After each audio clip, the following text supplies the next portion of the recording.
Hello everyone, మనం daily ఇంకా polity 2020 questions చేద్దాం. సో దట్ మనం మ్యాక్సిమం ఇప్పుడు ఎన్విరాన్మెంట్ 150 క్వశ్చన్స్ కవర్ చేశాను అండ్ ఈవెన్ హిస్టరీ కూడా నియర్లీ ఒక 50 క్వశ్చన్స్ అండ్ ఇప్పుడు పాలిటీ స్టార్ట్ చేస్తున్నా. పాలిటీ కూడా ఒక 150 to 200 క్వశ్చన్స్ కవర్ చేద్దామని అనుకుంటున్నా. అండ్ ఇంకా రెస్ట్ ఆఫ్ ద సబ్జెక్ట్స్ ఏంటి, ఎకానమీ ఫైనల్గా డీల్ చేస్తానండి. సో రిమెంబర్, మీరు ఏమన్నా క్వశ్చన్స్ చూడాలి అని అనుకుంటే please watch this. First question, consider the following statement. Jawaharlal Nehru. మనం యాక్చువల్లీ పాలిటీ చాలా ఫ్యాక్చువల్ డేటా ఈజీగా అడుగుతారని అనుకుంటాం. నో, ఇలా నేను క్వశ్చన్ సాల్వ్ చేయడం వల్ల అబ్జర్వ్ ఎలాంటి టైప్ ఆఫ్ క్వశ్చన్స్ అడుగుతున్నారు, ఎలా ట్విస్ట్ చేసి అడుగుతున్నారు అని. సో దీనికి సంబంధించి ఫర్ ఎగ్జాంపుల్ కాన్స్టిట్యూంట్ అసెంబ్లీ అని ఉంది. సో నేను ఇక్కడ ఎక్స్ప్లెయిన్ చెయ్యనండి, బికాజ్ దానికి సంబంధించి వేరే పార్ట్లో డిస్కస్ చేస్తున్నా, ఇన్ సెన్స్ సపరేట్ వీడియోస్ చేస్తున్నా. సో ఇవి డైరెక్ట్ ఫ్యాక్చువల్ క్వశ్చన్స్ కాబట్టి డైరెక్ట్గా క్వశ్చన్స్ ఆన్సర్స్ చేసుకుంటూ వెళ్దాం. Jawaharlal Nehru for the first time put forward the idea of constituent assembly for ఇండియాను. ఎవరు కాన్స్టిట్యూంట్ అసెంబ్లీ పుట్ ఫార్వర్డ్ చేసిన? MN Roy. So this is wrong. So eliminate both. So ఈ రెండిట్లోనే ఆప్షన్ ఉంటుంది. సో మీకు 50% ఛాన్సెస్ ఉంది కరెక్ట్ అవ్వడానికి. క్యాబినెట్ మిషన్ ప్లాన్ ఏ ఇయర్లో వచ్చింది? కమెంట్ చేయండి. Provided that the member of constituent assembly would be chosen through elections only. No, కొంతమంది నామినేటెడ్ మెంబర్స్ ఉన్నారు, ఇండైరెక్ట్ ఎలక్షన్స్గా చూస్ చేసుకున్న వాళ్ళు కూడా ఉన్నారు. So both or neither A or B. So answer is 4. So మీరు ఒకసారి ఇది పాస్ చేసుకొని చూడండి. మనం బుక్స్ చదవడం వల్లే కాదు నాలెడ్జ్, యాక్చువల్లీ బుక్స్ చదివితే ఒక 25 to 30% నాలెడ్జ్ వస్తుంది. ఇలా క్వశ్చన్స్ సాల్వ్ చేయడం వల్ల ఇంకో 30% ఎన్హాన్స్ అవుతుంది. సో 60% నాలెడ్జ్ వస్తుంది. ఈ 60% నాలెడ్జ్ కూడా జస్ట్ ఇలా స్ట్రైట్గా చదువుకుంటూ వెళ్ళిపోతే, ఇన్ డెప్త్ అనాలిసిస్ చేసి చదివినానుకో ఇంకొంచెం 10% అవుతుంది. So 70% is more than enough అండి, because no one can know 100%. మీరు ఇంకా చెయ్యాలి అనుకుంటే ఇంకో 2-3 టైమ్స్ రీడింగ్ ఇస్తే 80 to 90%. 75 మార్క్స్లో పాలిటీలో 60 to 65 మార్క్స్ ఈజీగా తెచ్చుకోవచ్చు. సో 1935. సో ఇప్పుడు ఎంఎన్ రాయ్ 1935 యాక్ట్ కూడా ఒకసారి చూసుకోండి. సో ద టోటల్ స్ట్రెంత్, ఇలా ఫ్యాక్చువల్ క్వశ్చన్స్ ఇది ఒకసారి పాస్ చేసుకొని చూడండి. 93 సీట్స్ ఎవరికి? ప్రిన్స్లీ స్టేట్స్ని. వీళ్ళని ఎలా తీసుకున్నారు? నామినేట్ ద్వారా తీసుకున్నారు. And even 4 chief commissioner provinces నుంచి కూడా ఎలా తీసుకున్నారు, ఆ మెథడ్ అంతా ఒకసారి చూసుకోండి. So not every member are elected directly, few people are chosen indirectly. And second question what is consider the following pairs. So ఇలా మ్యాచ్ ది ఫాలోయింగ్ క్వశ్చన్స్ అడుగుతారు అని. So second way of asking. So first way of asking is డైరెక్ట్గా statements ఇచ్చేసి arrange చేయడం. సెకండ్ది states committee ఎవరు? K M మున్షినో. States and union వచ్చి Jawaharlal Nehru. So 1 is wrong, A is wrong, this is wrong. So option మిగిలిండే సి. సో ఇలా చూసారా, టైం కూడా వేస్ట్ అవ్వకుండా ఫాస్ట్గా చేసేయచ్చు. ఫండమెంటల్ రైట్స్ ఈజ్ ఇది సబ్ కమిటీ, ఇది J B Kripalani. So this is wrong. So only C is correct. Finance and doctor Rajendra Prasad even business committee, staff committee అంతా చూసుకున్నారు. So union is Jawaharlal Nehru. Province and states union. So చూడండి, జవహర్లాల్ నెహ్రూని 3 కమిటీస్ని head చేశారు. And Sardar Vallabhbhai Patel కూడా 2 కమిటీస్ని చేశారు. సెకండ్ కమిటీ ఏంటో ఫైండ్ అవుట్ చేయండి. And even doctor Rajendra Prasad కూడా 3 committees. And fundamental rights JB Krupalini, ఇది సబ్ కమిటీ. అలా మనకు మేజర్గా 8 కమిటీస్, మైనర్గా 12 కమిటీస్ ఉన్నాయి. అవి ఒకసారి సీరియస్గా చూసుకోండి. On recommendation of which among the following part 4A fundamental duties 42nd constitutional amendment ద్వారా జరిగింది. ఎవరు? ఇందిరాగాంధీ. అప్పుడు ఆమెకి ఎవరు చెప్పారు ఫస్ట్ ఇది కావాలి కమిటీస్, దీంట్లో ఇవి ఉండాలి ప్రావిన్సెస్ అంటే? స్వరణ్ సింగ్ కమిటీ. సో ఇప్పుడు మీరు చేయాల్సిన వర్క్ ఏంటంటే సర్కార్ కమిటీ అంటే ఏంటి, షక్తకర్ కమిటీ అంటే ఏంటి, ఫజల్ అలీ కమిటీ ఏంటి, అవి ఒకసారి చూసుకోండి. So original constitution does not have fundamental duties. 1975 to 77 మధ్యలో యాడ్ చేశారు. 42nd constitutional amendment. Swaran Singh committee 86th constitutional amendment ద్వారా ఇంకొకటి ఫర్దర్ యాడ్ అయ్యింది. So person belong to third gender category cannot be discriminated against the state. So no discrimination అంటే ఈక్వల్గా treat చేయాలి అని. So article 14 డెఫినెట్గా ఉంటుంది. Discrimination and its institutions. Which article of the constitution supports interpretation by the Supreme Court? Article 14 and 21. Why not 19 అని అనొచ్చు. 19కి ఒక్కసారి చూడండి, ఫ్రీడమ్ 19 డీల్స్ విత్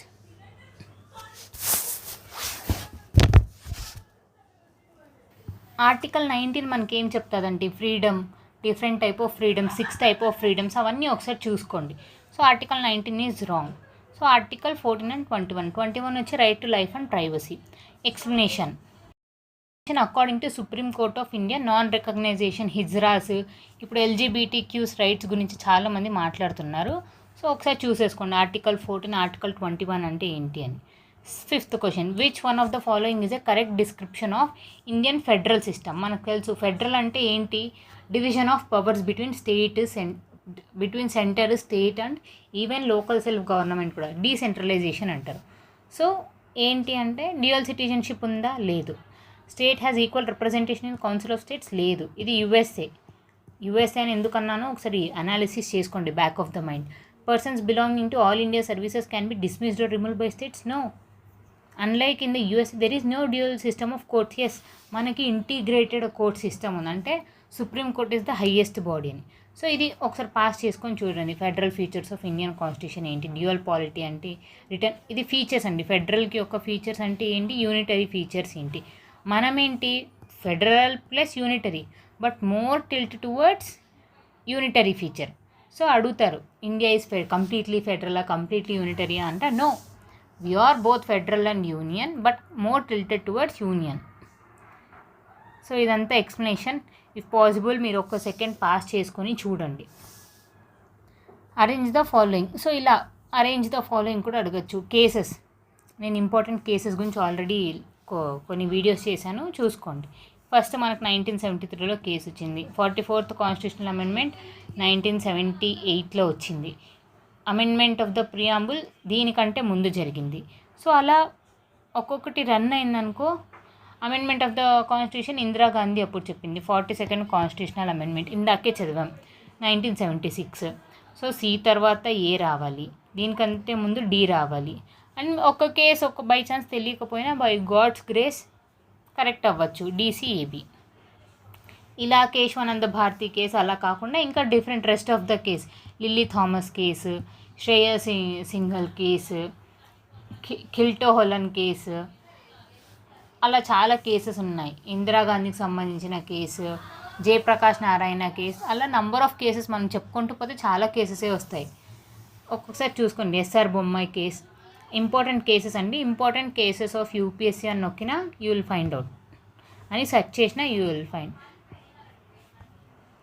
సో ఇవి ఒకసారి ఎక్స్ప్లెనేషన్ ఇఫ్ పాసిబుల్ పాస్ చేసుకొని చూసుకోండి.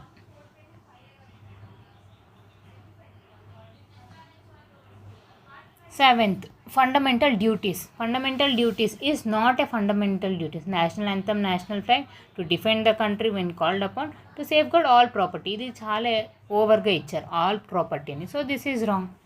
So factual datas find out. Article 51(8) shall be the duty of every citizens. So ఒకసారి pass చేసుకొని చూసుకోండి. 86th కాన్స్టిట్యూషనల్ అమెండ్మెంట్ ఏ డ్యూటీ యాడ్ చేశారు, ఏ డ్యూటీ ఎక్స్క్లూడ్ చేశారు అని. Which one of the following does not describe the procedure for substance of the amendment to the Indian constitution? మన constitution అంటున్నాం, అది రిజిడా, ఫ్లెక్సిబుల్లా, దాన్ని అమెండ్మెంట్ చేయాలంటే ఏ ప్రాసెస్, ఒకవేళ ఫెడరల్ ఫీచర్ని అమెండ్మెంట్ చేయాలంటే ఏ ప్రాసెస్, కొన్ని ఫీచర్స్ని అమెండ్మెంట్ చేసినా కూడా we don't need any constitutional amendments, అవేంటివి అలా ఒకసారి ఫైండ్ అవుట్ చేసుకోండి.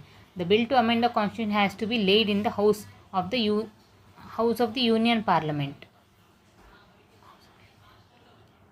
No, the basic feature of the constitution cannot be amended. No, it can be amended. In the event of deadlock between the two houses of parliament, there is no provision for the joint sitting. Yes, this is correct. The bill to amend the constitution does not describe the procedure. Which one of the following does not describe the procedure for? ఇదంతా procedure గురించి explain చెయ్యదు. So confuse అవ్వడానికి ఎలా ఇచ్చారు చూసారా. So need not to confuse, క్లీన్గా question చదవండి. చూసారా, నేను నాలాగే you will also be mistake అని ఫాస్ట్గా చూసేసి కాన్స్టిట్యూషనల్ అమెండ్మెంట్ గురించి అడిగారు కదా, ఇది కరెక్ట్ అది రాంగ్ అని అనుకోండి. The basic feature of the constitution cannot be amended. ఇది ఏ కేసులో చేస్తారు? కేశవానంద్ భారతి కేసులో.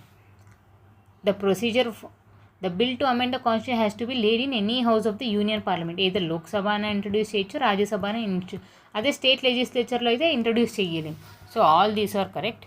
విచ్ ఇస్ ద రాంగ్ అంటే none of the above. So ఇక్కడ ఎక్స్ప్లెనేషన్ ఇఫ్ పాసిబుల్ పాస్ చేసుకొని చూసుకోండి.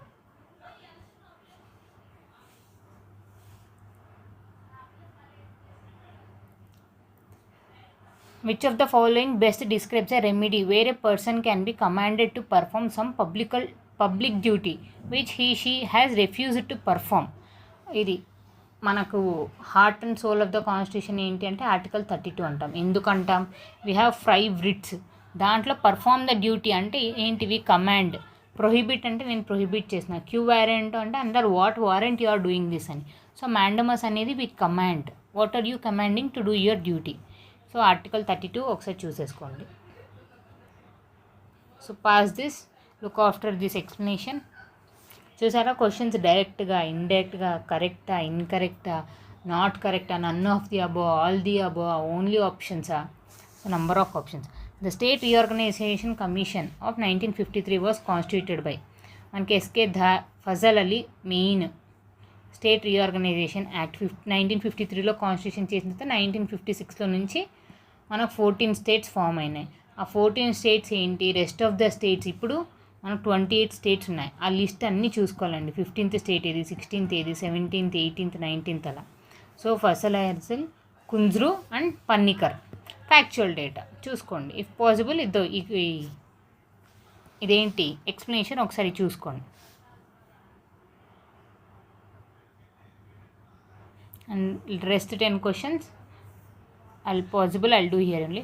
The preamble to the Constitution of India as adopted in 26 November 9 originally described India as sovereign, democratic, socialist. ఇక్కడ మీరు observe చేస్తే originally. So socialist, secular ఎవరు? ఇందిరాగాంధీ గారు add చేసింది. So this is not only A and B. Objective resolution డిసెంబర్లో pass చేసిన objective రెజల్యూషన్ని పండిత్ జవహర్లాల్ నెహ్రూ అప్పుడు మన కాన్స్టిట్యూషన్ అసెంబ్లీలో పాస్ చేసిన దాన్ని we took it as a reference. Which of the following statement is in respect of the union of India is correct? Canadian federation, yes. Residuary power are vested with union. State of the union of India have constitutional right to సెసీడ్. No, wrong. ఇది ఈ right ఎవరికి ఉందంటే యుఎస్ఏకి ఉంది. ఇవన్నీ ఇదేంటి కొంచెం analysis చేసి చదవాల్సిన క్వశ్చన్స్. ఇఫ్ పాసిబుల్ నేను వీడియోస్ చేస్తాను, మీకు ఏమైనా కావాలంటే కూడా కమెంట్ చేయండి. Because I'm also a student like you. నేను ఇన్ ద సెన్స్ ఈ పాలిటీ క్వశ్చన్స్ చదవాలి, ఈవెన్ నా మెయిన్స్కి ప్రాక్టీస్ చేయాలి, బిట్స్ సాల్వ్ చేయాలి. సో నాకున్న టైంలో I will do what ever is possible to me. So explanation నేను కావాలనే 1 సెకండ్ 2 సెకండ్స్ ఉంటున్నా. మీరు కావాలంటే పాస్ చేసుకొని చదవండి. 7th షెడ్యూల్ రెసిడ్యూరీ పవర్స్ ఎక్కడి నుంచి తీసుకున్నాము. Which one of the following act provides for the inclusion of certain additional non official members in executive council? Governor. Non official మెంబర్స్లో మన ఇండియన్స్ని తీసుకోవాలి అని ఎప్పుడు వచ్చింది అంటే 1861. Indian council act 1861.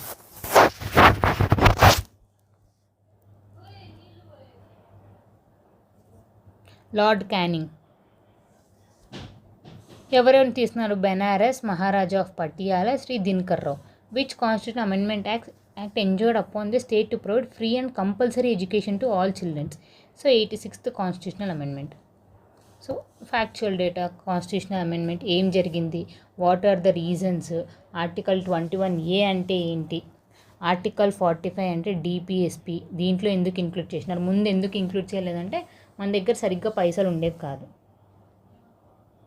Money in the sense we don't have పైసలు in the sense don't take into wrong way. అది జనరల్గా డిపిఎస్పిలో చాలా ప్రొవిజన్స్ ఎందుకు డిలే అవుతున్నాయంటే we don't have any administrative machinery and we don't have enough money. Which of the following statement about territory of India is correct? Territory of states it comprises the union territory specified in the first schedules. ఎన్ని schedules ఉన్నాయండి? 12 schedules ఉన్నాయి. అన్ని schedules చూసుకోవాలి.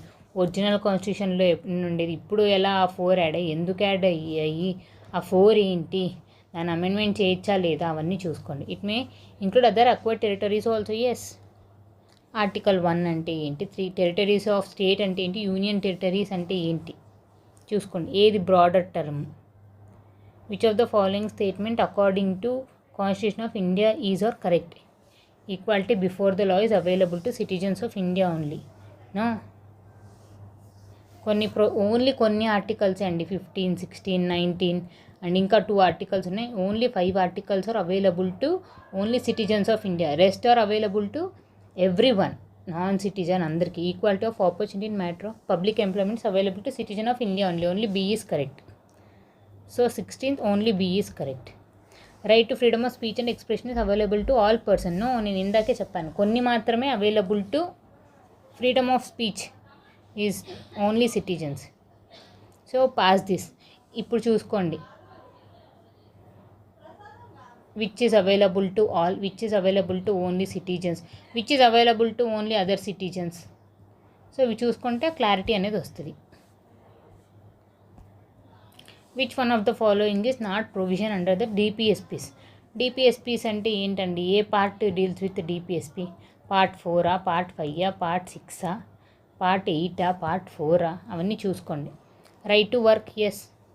Early childhood, promotion of harmony and spirit, ఇది వచ్చి fundamental duty, article 15. ఇలా చూసుకోవడమే కాకుండా దాని పక్కన రాసుకోండి ఏ ఆర్టికల్ ఏంటి, రైట్ టు వర్క్ ఎక్కడ డీల్ చేస్తుంది అని.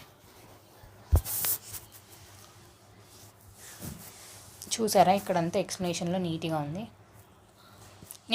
ఇప్పుడు నేను ఎలా వీడియో చేస్తాను అంటే డిపిఎస్పీకి ఒక వీడియో చేస్తాను, ఫండమెంటల్ డ్యూటీస్ అంటే ఏంటి ఒక వీడియో చేస్తా, ప్రియాంబుల్ అంటే ఏంటి ఒక వీడియో చేస్తా, అర్థమవుతుందా? సుప్రీంకోర్టు అంటే ఏంటి ఒక వీడియో చేస్తా, బ్రిట్స్ అంటే ఏంటి ఒక వీడియో చేస్తా, అలా.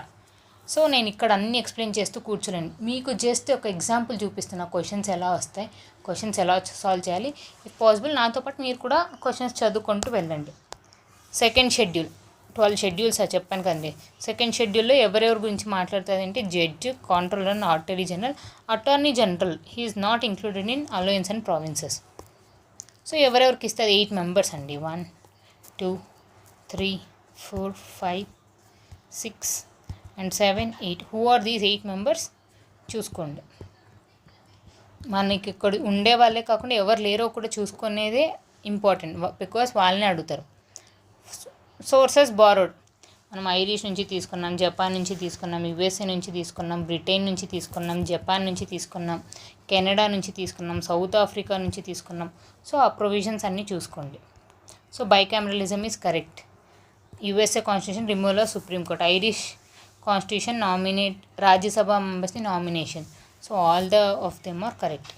సో ఇక్కడ ఇచ్చేసాను చూడండి, బ్రిటిష్ కాన్స్టిట్యూషన్ నుంచి ఏమేమి బారో చేసుకున్నాం, యుఎస్ కాన్స్టిట్యూషన్ నుంచి ఏమేమి బారో చేసుకున్నాం, ఐరిష్ కాన్స్టిట్యూషన్ నుంచి ఏమేమి బారో చేసుకున్నాం, కెనడా నుంచి ఏమేమి బారో చేసుకున్నాం, ఫ్రెంచ్ నుంచి ఏం బారో చేసుకున్నాం, జపాన్ నుంచి ఏం బారో చేసుకున్నాం, రష్యా నుంచి ఏం బారో చేసుకున్నాం, ఇవన్నీ కమెంట్ చేయండి. అన్నీ అంటే అన్నీ మీకు కష్టం, ఏదో ఒకటి కమెంట్ చేయండి.